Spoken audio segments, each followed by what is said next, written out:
Ito yung ingredients. Ayan, bawang, luya, sibuyas, kamatis. Tapos ito yung sili, bell pepper na red. Saka ito nilalagyan namin ng kangkong. Tapos ito yung carrot, saka yung radish. Ito yung bopis natin na marinate na yan kagabi. Magdamag po yan. Ayan, natimplahan na rin siya.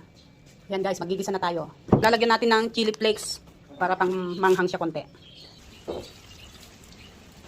Ayan, gigisa na tayo guys with anato oil para maganda yung kulay niya.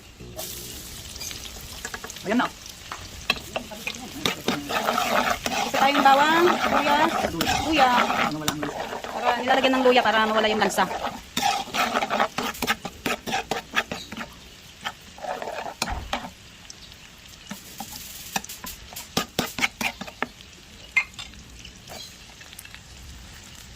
Haluin natin.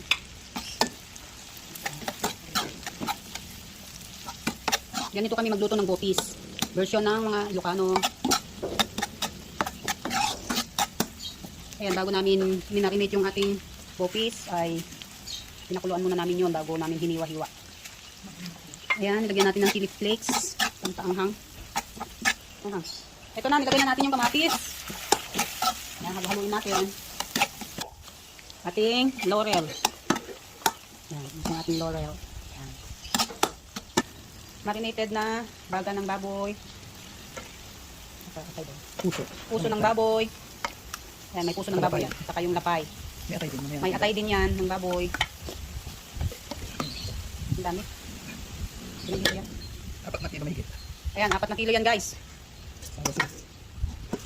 Paluto. Shout out dun sa nagpaluto. May sponsor. Sponsor. Diba sa pagkain nila mamaya?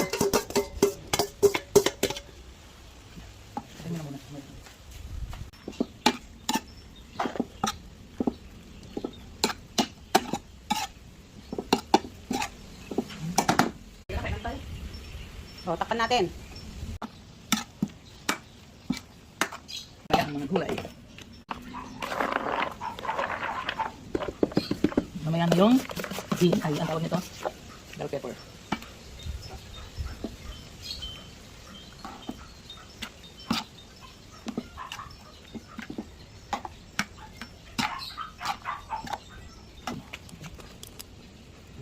Last na to ang gulay. Bell pepper, tsaka kangkong stem.